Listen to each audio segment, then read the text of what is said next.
Thank you very much. Kia ora, Boyd. Kia ora koutou. I'm Blair Jackson. I'm the director of Christchurch Art Gallery at Te Pena Waiwhitu. Just to note that the Christchurch Art Gallery celebrated its 20th anniversary as an integral City Council asset this year, which we're really excited about. I'm going to introduce David Sheldon. David is our audience and programs manager, and David and his teams manage the development of our exhibitions, our collections, and our engagement with audiences, including our schools audience. David also manages our audience research and our wellbeing surveys. We're taking it that you've had the opportunity to read our LTP draft. David's just going to walk us through the presentation to the most poignant parts. And of course, if you have any questions on any elements, we're more than happy to cover this at the end. So thank you. Anyway, David. Kia ora, folks.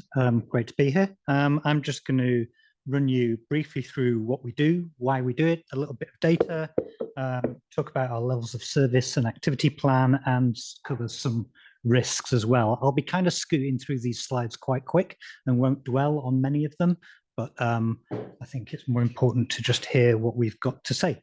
So Christchurch City Council operates and maintains a landmark building which sits at the cultural heart of Ōtautahi Christchurch. It's a key part of the city's cultural identity, an important part of the city's brand. It's integral to our leisure and tourism markets, and it's a vital player in the cultural landscape and vibrancy of the city. Behind the walls and the lovely glass facade, we develop and care for and provide access to the city's nationally significant art collection for current and future citizens. The collection itself comes from generations of donations and acquisitions representing our cultural and creative history, and that helps the city's developing sense of identity and connectedness. The current collecting allows us to accurately reflect the kind of rapidly changing demographics and creative direction of the city as well.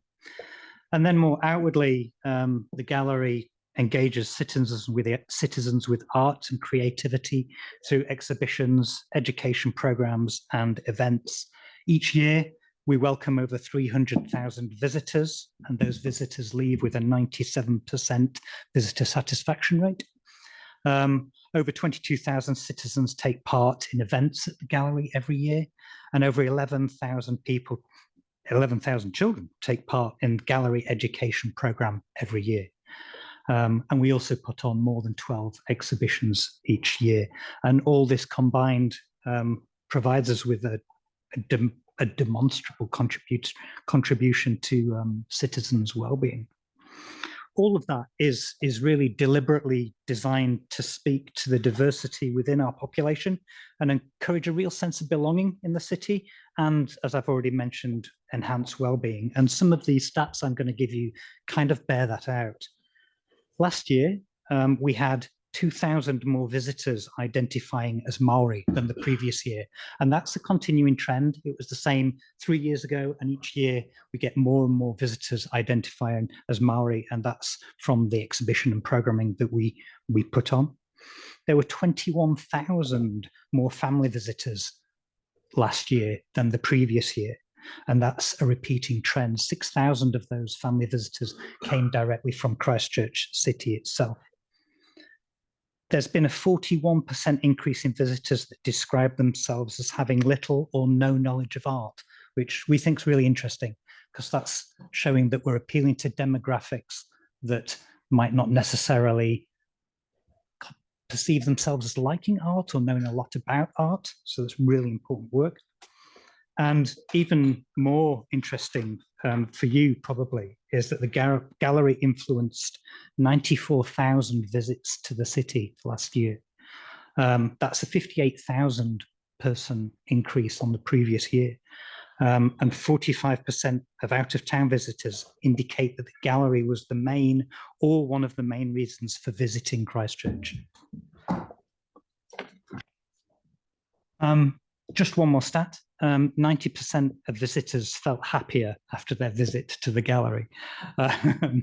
We've been doing a lot of work in the wellbeing space, and we're getting some really encouraging results coming through. And we're also going to be doing a lot of work, hopefully, with some other units in council, particularly libraries, and increasing how we measure kind of improvements to wellbeing through accessing our services. But initial results are really good.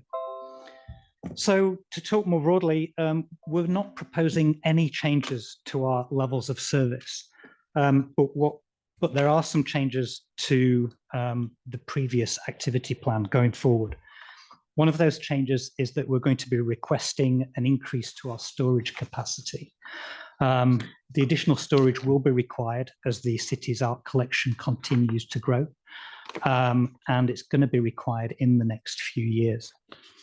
We're also going to be looking at requesting operational expenditure for a Maori educator and community outreach coordinator, one post. And we'll look to increase our presence out in our communities, those communities who perhaps historically haven't felt able to engage with the art gallery, and we want them to, essentially. So there will be changes to CapEx and OpEx, and the obviously increased storage will have CapEx spend associated with it. There are options to share that project and that spend with other units within the council, or even perhaps other organisations outside of council. And the cost of one FTE for the Maori educator community outreach coordinator represents an increase to OpEx. So just to finish off, a quick summary of risks and challenges. In the kind of equity and access and identity and social cohesion space, the gallery is a major public facility for all citizens. And I emphasize the word all citizens. And the risk is that not all citizens can access it for a whole heap of reasons that we haven't got time to go into, but I'm sure you're all aware of. And so mitigating actions to that risk are to ensure that the gallery remains a free public facility, and that's free to all. We want to maintain our opening hours at their current levels. We want to implement a schools outreach and community program to build relationships with communities from across the city. And when those relationships are cemented, we want to continue collecting and programming to reflect directly those communities. The other risk with a mitigating action I've already referred to really is an infrastructure one, and that's our inability or potential inability to grow and house the city's art collection in a suitable way. And the mitigating actions for that are to scope and deliver an industry standard additional storage space. So that kind of sums up my presentation. I'm sorry, I think in my nervousness, I forgot to show you any of the slides, but we can go to questions. Don't panic, we don't bite. Tim Kelly-Yanni. Two quick ones. First of all, with the increased number coming to the art gallery and so many not understand, having a knowledge of art, can you actually justify an outreach position? Because it seems like everything that you're doing is doing the right thing. Therefore, why add someone to it, which maybe you don't need? The other side of that, the other question is, when you talk about storage of the collection, if we're talking about possibly a partnership or a combined, have you talked, is there any discussion with the museum, which we obviously are funding to a huge amount as well? Thank you for the questions. Well, the two questions. The outreach role that we're proposing has more of a specific Māori focus, and we have been doing a lot of programming in the exhibitions space around our Māori audiences, but it's still, you know, art galleries traditionally and museums aren't traditionally spaces that Māori feel particularly connected with, and we want to build that connection from outside the institution and bringing those audiences in through to enjoy our programming. And we've been doing a little work in that space, but it's really challenging without that ability and resource to go out into the community. And the second question regarding storage, we have been talking to Canterbury Museum, of course, but we also are looking at storage with our council colleagues about storage requirements across the entire council, and maybe there's some opportunities to look at everybody's storage needs, and we could be perhaps part of that. Yeah. Just one other thing on the outreach, as well as a Maori focus, it's very much got a schools focus, and lots of schools do have difficulty with the expense of getting into the city. Yeah. It isn't really an outreach thing. An expense is with a bus or whatever it is. That's the mechanical side of things. Rather, an outreach would be educational rather than just making sure that you can get from A to B affordability. Absolutely. It's about engaging with audiences to make them feel that the gallery, particularly our Maori schools, to make them feel that the gallery is part of their city. Thank you. Yeah, thanks, guys. It's fantastic facility. I know my family loved going there when their kids were a bit younger. It's really encouraging to see that you work with schools. What age group? It's mainly primary school. Yeah. Where we are working to increase the secondary school. There are challenges to that, but it's mainly primary. Early years. The secondary school audience are regular users, but they tend to have an art expert as a teacher that's bringing them in, so they don't need to rely on our teaching facility as much. I've been gobsmacked by some of the art that is coming out of high schools. Just some of the talent. Do you have exhibitions of high school talent from Canterbury at all? We don't have them in our regular exhibition spaces, but what we do each year is we have a collection of artworks from different schools that's displayed in the education space. That's really successful, and we get all their families coming out and having a look at their work in an art gallery, but they're not in the actual designated exhibition spaces. I mean, that would be I think that would be a thing to pursue. There's so many amazing artists in our city, and they would probably love a showcase, and if you were able to actually go around and select some art from high school students, I think you'd be gobsmacked at how popular that would be. People, I'm sure, would come and see it. But thank you. Keep up the good work. Thank you. Yanni, please. Thank you. Yeah, thank you for the work that you do. It's a really amazing asset for the city. And thank you for sort of delving a little bit deeper into who's using the art gallery. I guess I'm still concerned to understand where people are coming from. And this won't be a new question. I think I raise it just about every time you've come in, but I was really keen to get a sense of where the schools are coming from. So which communities within the school program. So are there gaps that we're seeing? Was quite interested in that, and you kind of alluded to it, but the lower socioeconomic areas of the city, are they being engaged in the art gallery? And how do you kind of, you've touched a little bit on that, but again, like, there's not really the stats around the geographic. We certainly keep that data about who is using rather than who's not using. And that's something that we can explore. And that's one of the roles that we hope to, well, one of the aspects that we hope to kind of delve into with a new position that's actually look specifically about outreach to those schools that aren't necessarily coming in. I mean, the program, the audience for the schools is quite broad, and it does depend on the exhibitions that we're putting on. But yeah, certainly that's one of the reasons we'd like to have a dedicated person going out into the community. Right, so that's not the Māori worker. That's it is, yeah. But it's a lot of those schools that that we would see that may not be using the gallery as much as we'd like them to. Yeah. We do have the data. We can get it to you. Right. Yeah. I mean, that would be quite useful just to see what the kind of off the top of my head. It's kind of middle to higher decile schools that are our most regular visitors, without a doubt. But I can get you the actual numbers. We actually have an organisation that supports us for travel costs for lower decile schools. But it's still, the school needs to explore that option or to apply for that. Yeah. Okay. So I mean, our community boards meet with principals every so often as well. So I wonder if we've just had them as well for fun, but I wonder maybe if getting the art gallery coming and talking to the principals about what you can do might be a way forward. But I guess the other thing I was really interested in was just the education stuff that you do in terms of being at capacity, and is there any opportunity? You know, and I know Kelly's kind of touched on the older age groups, but what's the capacity to do more in that education space? Is there any ability to do that? If we had another member of staff on site, yes, there would, and it'd be a programmatic change. We can't increase the footprint of the building. Yeah. We can't increase the spaces where that education takes place.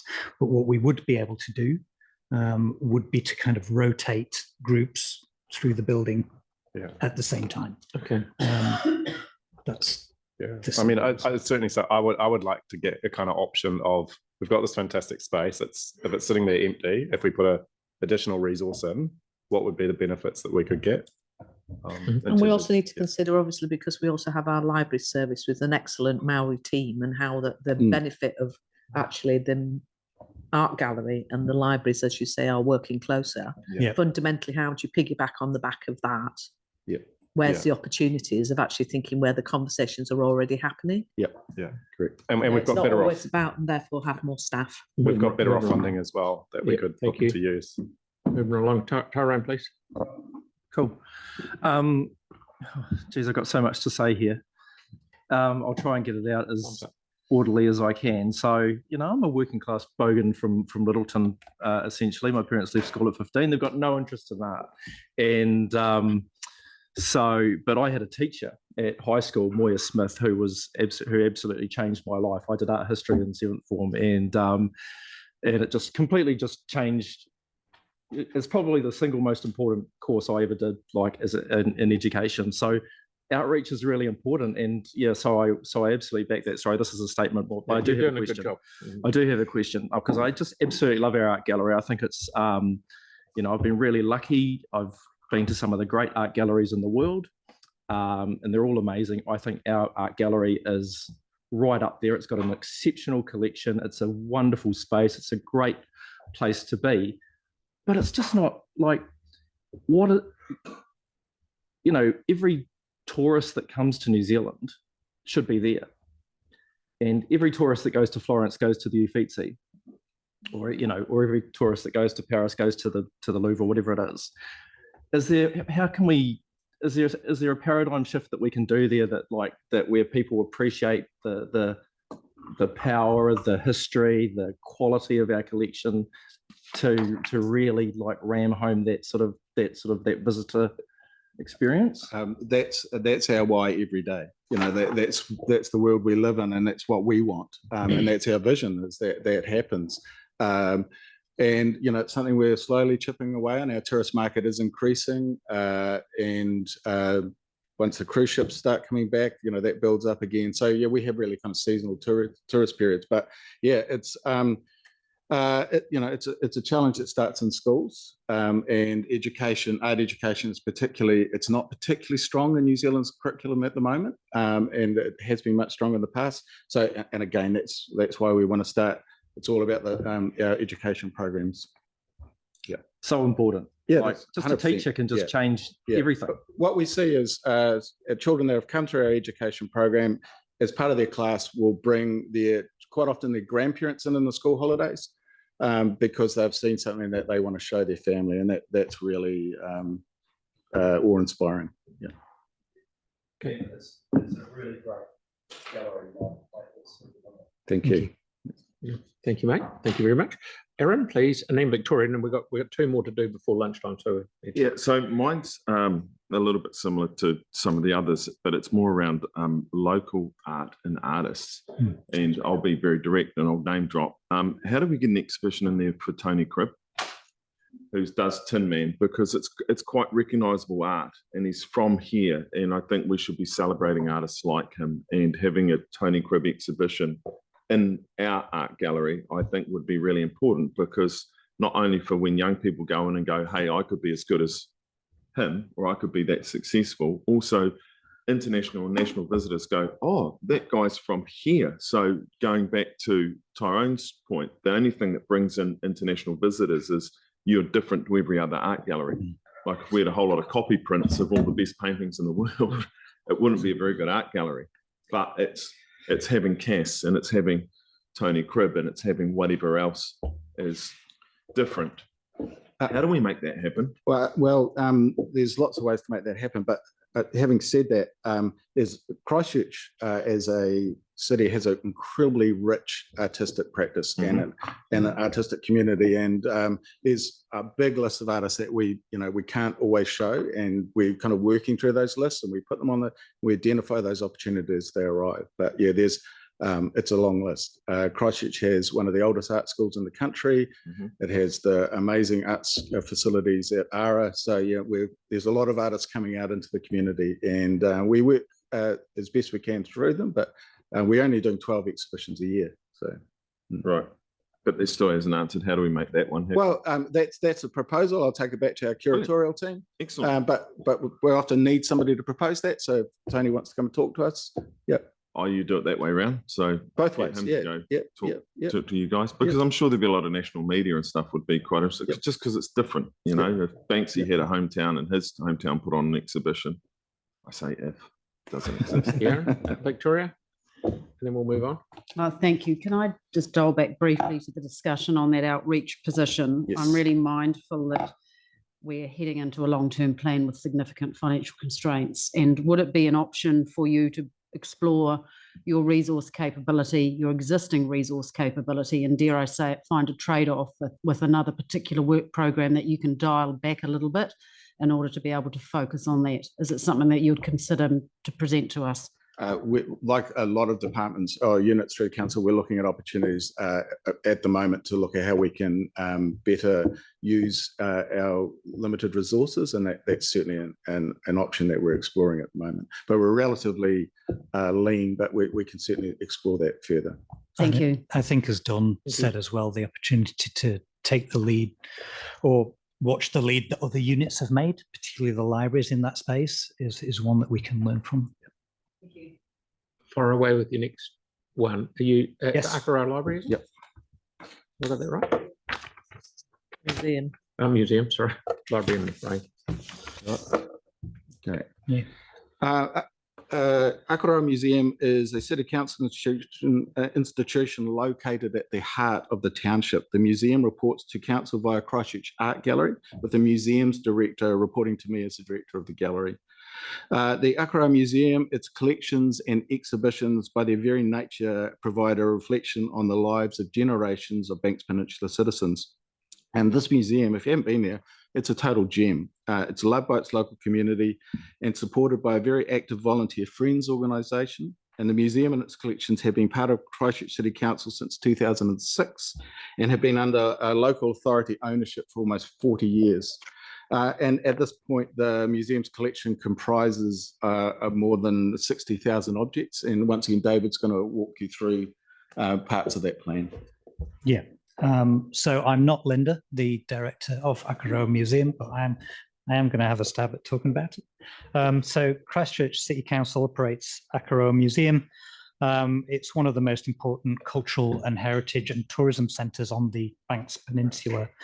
The heritage buildings, collection, exhibitions and education programme reflect the shared histories of the peninsula, and the collection and exhibition programme pulls from close collaboration with that peninsula community.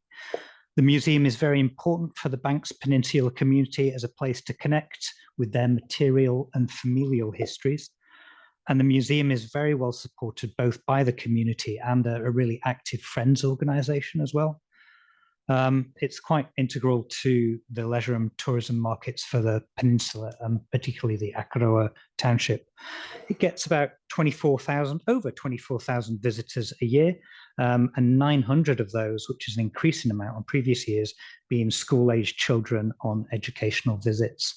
We think that uplift is due possibly to changes in the New Zealand history curriculum. So on to proposed levels of service. We're not proposing any changes to the 4 community levels of service for Akaroa Museum.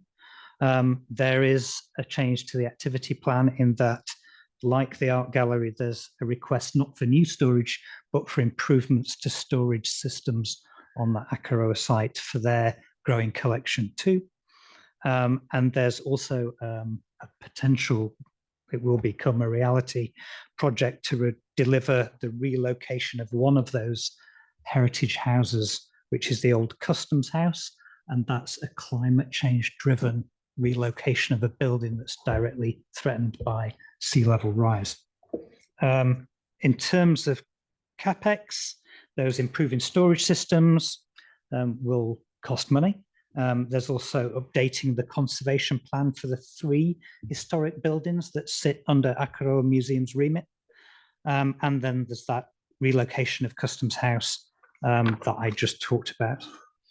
We're also proposing that the $8.3 million that appears in Akaroa Museum's CapEx it's actually a grant that goes to Canterbury Museum, and we're proposing that's moved from the museum's activity plan, Akaroa Museum's activity plan, into community development and facilities, which provides grant fundings and loans, because that large sum of money sat in a small museum's budget kind of skews it a little bit. Yeah. So as a summary of risks and challenges, similar to the gallery, it's a key community facility and needs to remain accessible and equitable for all residents and visitors.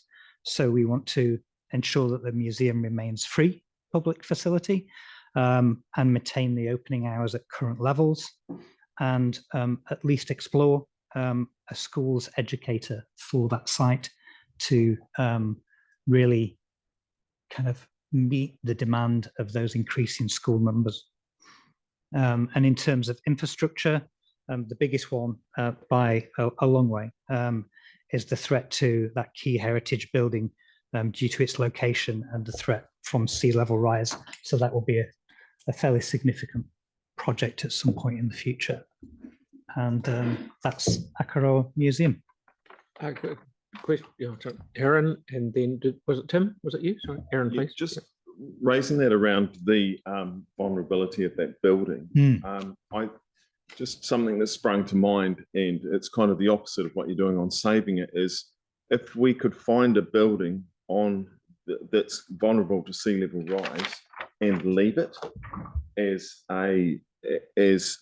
almost a working exhibition of what sea level rise can and will do. I think should be a consideration of the council. We should find a structure somewhere that stays in place, and we put old historical photos, the oldest ones we can find, of what it looked like at one point, and so you like visually, you're measuring it. People go down and go, oh God, look at that. But that type of thing, I think, should be. We need to find something that we can mark, and then I don't know if that works. Well, nothing's quite as visual as a building, and when waves start hitting a building, just so I don't know if this would be the one, if this is our lowest lying building in the city, or is there another? I honestly wouldn't know the answer to that question. I'm not sure it's the. And it might not be something the council's into. We might go, oh no, we won't do that. But I think we should consider it as a way. We've got a lot of coastline, so that is a key historical building in the Akaroa township. So might get that might not be the one. Yeah. Just for my information, when you say Customs House, is that cottage, or am I confused? Different building. Yeah. Where's Customs House? Must be on the waterfront. Yeah, it's down there somewhere. Yeah, it's been a while since I've been. I don't think there's a picture of it in the presentation. No. But we can find its exact location. Okay, no, that's right, because I know that Cottage is another one that's gets inundated with water, and it's got 400 grand up its sleeve ready to shift it. Right. So I think that we should do something along those lines. Thank you very much, Tim. Yeah, thank you. Two things, but following on from yours, if you go to Te Wanga Hawke's Bay, there's basically just foundations left in them. Yeah. So that's a really good eye opener. So just on page 30, it's the picture that you had up with regards to the art gallery, the visitor per annum to Akaroa Museum. Yeah. So the annual visitation is going down from 2018-19, and obviously there'll be COVID in there somewhere as well, but and levels of service around 2021, 95%. So I'm just wondering, the cruise ships coming into Akaroa Harbour was a big component of their tourism over a certain number of years, and that we did see that fall off a little bit last year. Yep. To actually, to be honest, to slightly more manageable numbers for the museum. Okay. Yep. Okay, Sarah, please. Thanks so much for that. It's just another comment on the sort of adaptation planning, in that whole harbour basin will have significant needs for adaptation over time. And I think that taking a holistic approach through the adaptation planning process that council will be running, rather than doing it ad hoc department by department, is probably the best way to go. And I think that at this stage, with the number of community facilities, publicly owned assets and things in that harbour basin, that planning holistically is probably a better approach rather than individual bids, if that makes sense. Total sense. Yeah. Total sense. Okay, all good. Thank you very much. Brilliant. Thank you. Thank you, Earl. Okay, so now we have Sarah. Thank you.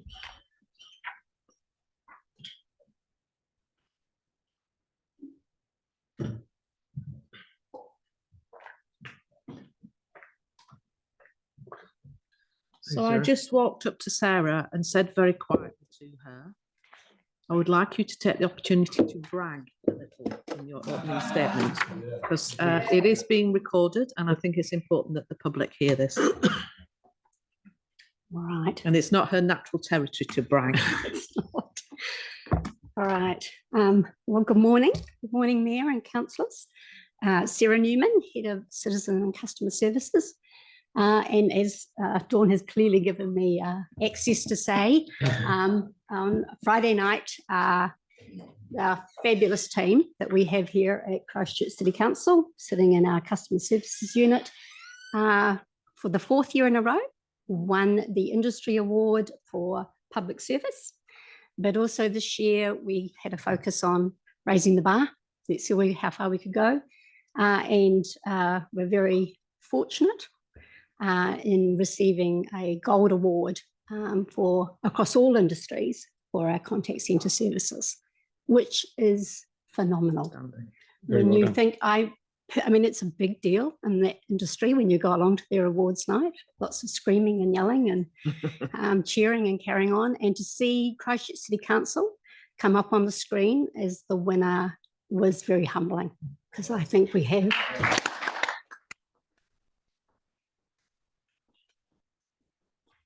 an amazing team, and every day they don't necessarily have people contacting them to tell them to have a good day. So for them to continue to provide an excellent service is outstanding. Well done. Well done. All right, let me talk about the activity plan.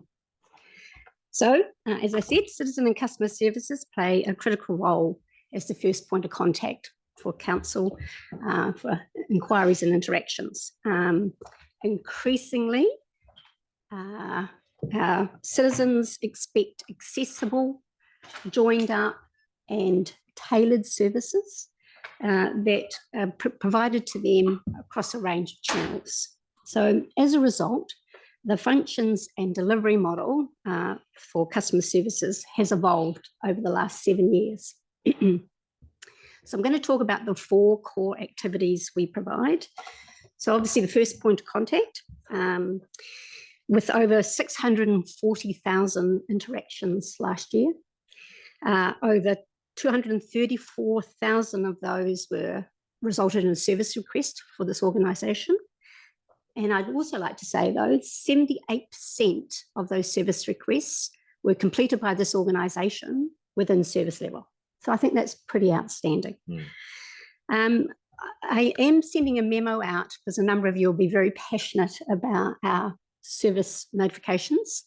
And you'll remember that we had a bit of a glitch where people got told their job had been completed or their request had been completed when actually had been placed on a program of work. We have now resolved that problem. And so people now will be receiving a notification saying that we have made it safe and or placed it on a program of work. So I think that sets a better expectation, and we should have less people frustrated that we're saying we've done it when we actually haven't. but a memo will come out either today or tomorrow about that.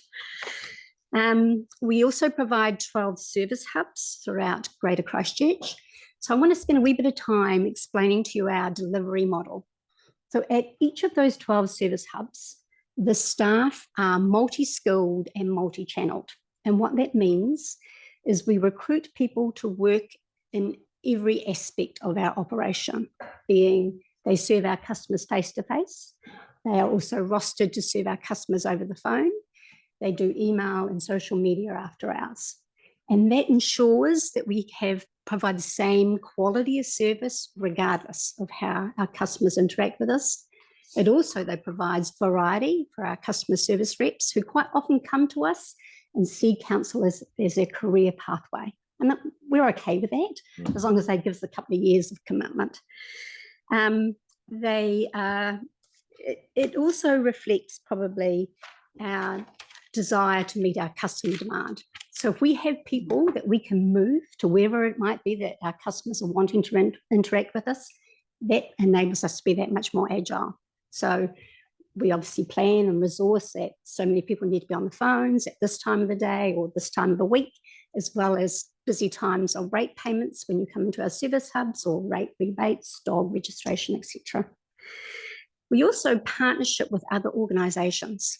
So you'll be aware that New Zealand Post and Post Plus and MetroCard are services we provide. Now, the reason we did that was because we wanted that service to remain accessible to our communities. So not every service hub has that, but service hubs where it's really, really important that that service would have been lost to that community if we didn't say, yep, this alignment to council services. Obviously, there's also a benefit for us in relation to revenue, which also reduces our reliance on rates.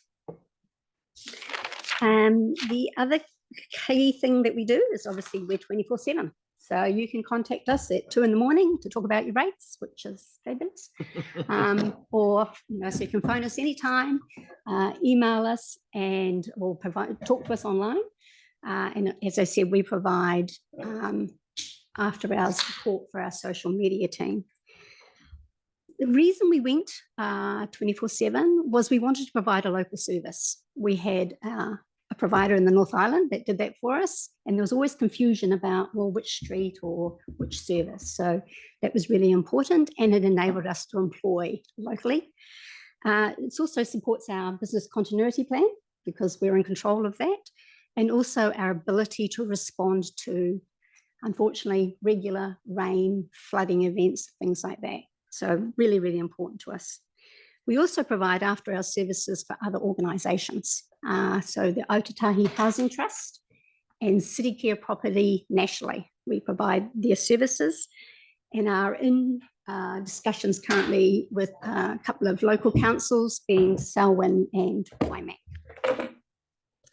We also provide the organisation with information about why our customers are contacting council via reports and dashboards, but also a process improvement support role where we can clearly see pain points and opportunities to improve the citizen experience. And so how do we do that? So we actively work with the business to make things better or to improve our services. And finally, we're custodian of citizen data and knowledge management. And later on, I'll talk about our issues and challenges, but I see there's some real opportunities in how we present information so that people can self-serve. Right, so I've talked to you about what we do. And so how do people, what do people think of our service? As you can see, our walk-in service, last year's resident survey, 98% satisfaction. Phone channel, 90% satisfaction. And again, people aren't ringing us up to say, have a good day. You will see that we have a thing called a post-call survey. So that's a real-time opportunity for people at the end of a call to give us some feedback. And the feedback regularly sits between 4.5 and 4.7 in relation to satisfaction out of a scale of 5. And also you'll see there that now needs to be updated about our CRM contact centre awards. All right. So I'll move to, if you're okay with that, our issues and mitigations. So what the challenges for us really are around technology growth, and that's really about new technologies and our customer expectation for their ability to be able to engage digitally. So I think that there is an opportunity for us to think about how do we do that. And I think it's also really important, you'll see my comment there about application of human-centered design. That's not about making things automated, but it's about thinking about what is that experience like, so that regardless of how they're interacting with us, that is designed with them in mind. Equity and access, so ensuring equitable access to our services. Our mitigation there is around the continuation of that multi-channeled approach. So I've talked about 12 locations, different services that we provide there, as well as monitoring what our customers need and looking to reduce those barriers. Population growth, demand. When I look at our overall interactions over the years, you'll see our channels move. Our phone channel, with a lot of work from us, is decreasing somewhat, but email and online is growing. So people want to actively engage with council. They want their city to be beautiful. They want things to be fixed. So it's about how do we provide services that enable that to happen without huge amount of resources. So that's really around our opportunities with digital services. Even our website, what information do we provide there? Can we look at that so people can look things up for themselves? All right, that's pretty much my presentation. Levels of service. Not proposing any changes to our levels of service. Not asking for any additional money. So you can stay here all day. Okay. Any questions? Tim, please, and then Yanni. Yep.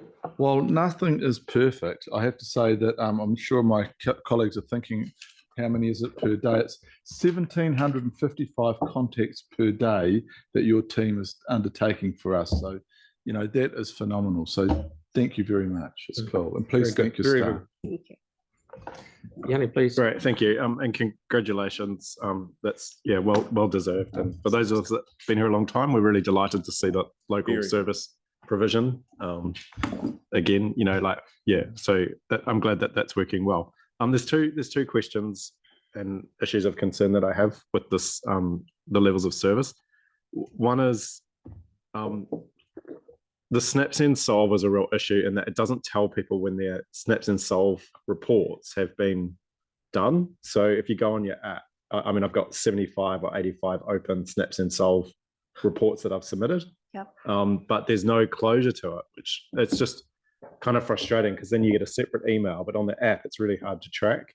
So I just wondered, is there any work like going on with how we can actually provide visibility of when people submit snaps and solves through the app, they can actually be told, you know, hey, here's what happened.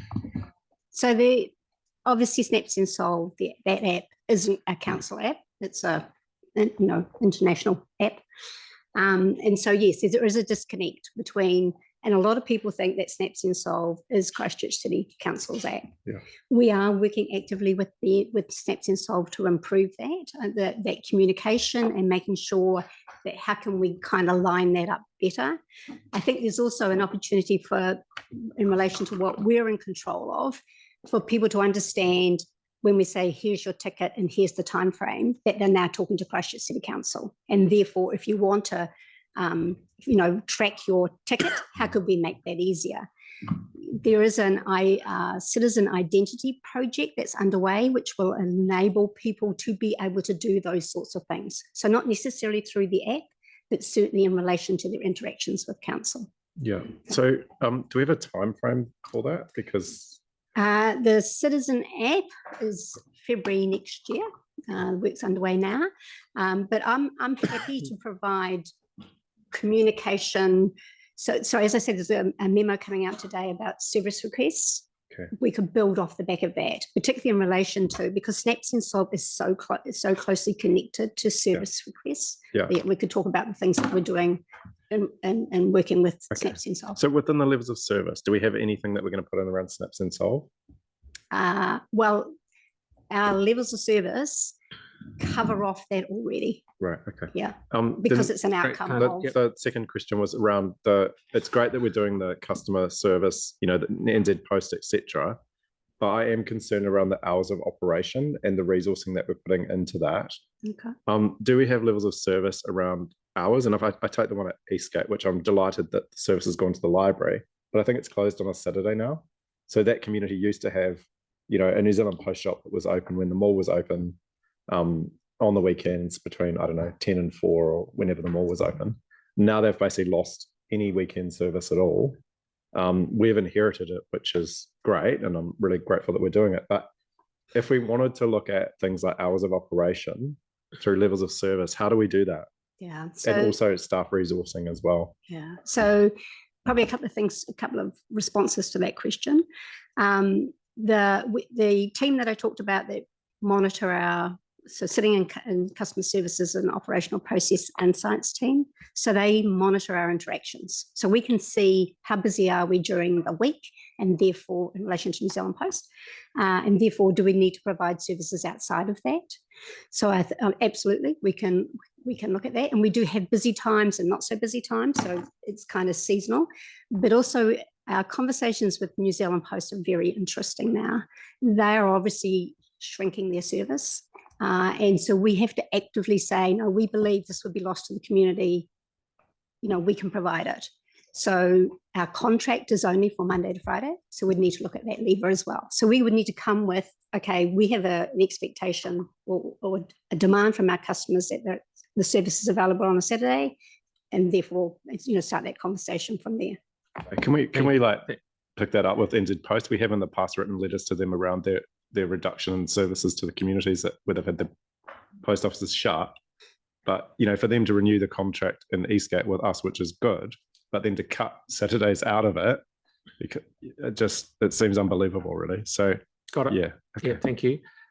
Tyrone.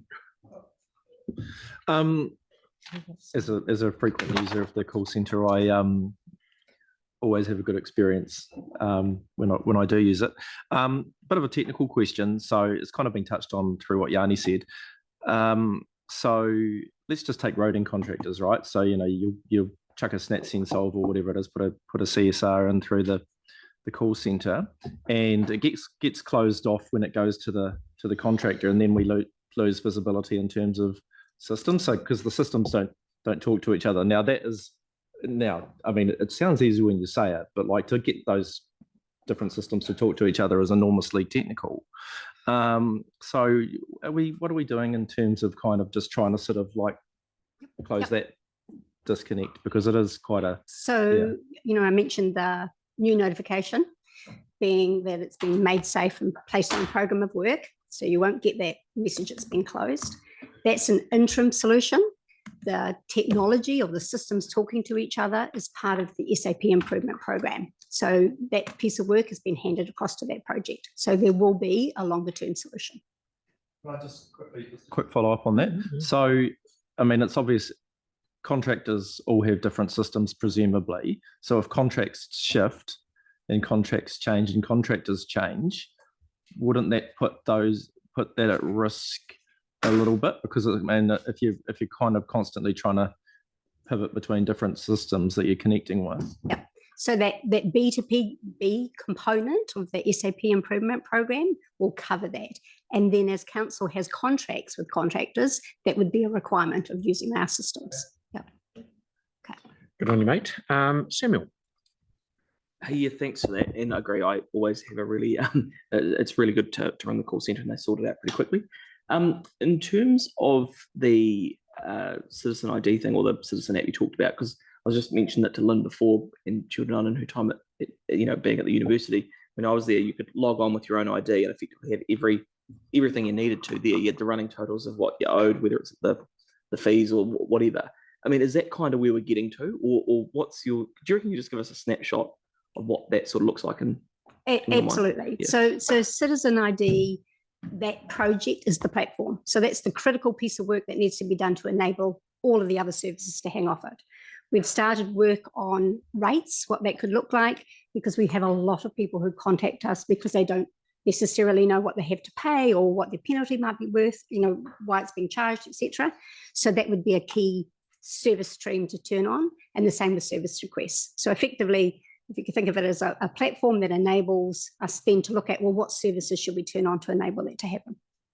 So you've probably answered the other question, which was because obviously the IT projects, and they do have that project creep over time. But I guess what you're saying is effectively we're going to start with something we know we can do well, and then as we can add to it to improve that service for people. Is that sort of? Absolutely right. Yeah. Okay. So then in terms of like the timeline for that, how does that, I mean, is that 2 years away, 3 years away? What's the sort of, how do you think it's going to play out? Because I think people would benefit from it. And I guess if there's things we could do to help that, I'd be keen to understand that. Yeah. So my understanding, it's part of the IT program of work and obviously part of their LTP plan. So, all of the various projects that are in there, there's certainly the citizen identity component will definitely happen. So, that work's underway, as I said. It's then about how do we turn those other services on. But part of that bigger work program of the IT digital unit. I mean, is it 5 years away? Is it 10 years away? Is it? I think that will really depend on the debate in relation to what we invest on in IT and digital and where the emphasis is going to be placed. And I think we need to get to that activity plan. It's probably not fair for Sarah to answer that question. So what am I missing? IT digital program. But so whose department does it sit? It sits within IT as opposed to a service. Oh, sorry. Okay. Yep. Sorry, I thought it sat within you. Okay, no problem. I'd like it to sit with me, but no. Yeah. You're allowed to have more comfort if the IT people went on too. So. Good. Kelly, please. Thanks, Sarah. And thanks for all the great work that you guys do.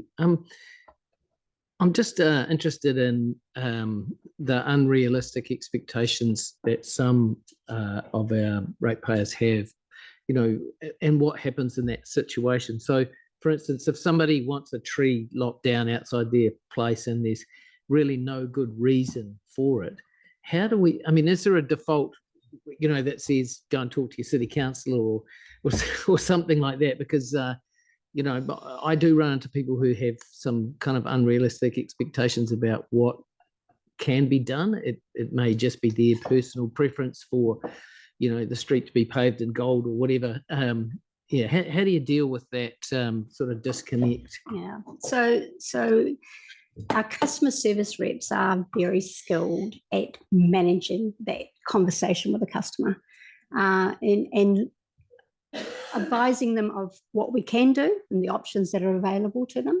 And ultimately then, if that doesn't meet their needs, they always have the opportunity to put in a complaint or to contact their elected member. Okay. And so do you actively sort of say that, look, maybe best to talk to your elected member about this? Absolutely. Okay, good. Can you send all mine to Yanni?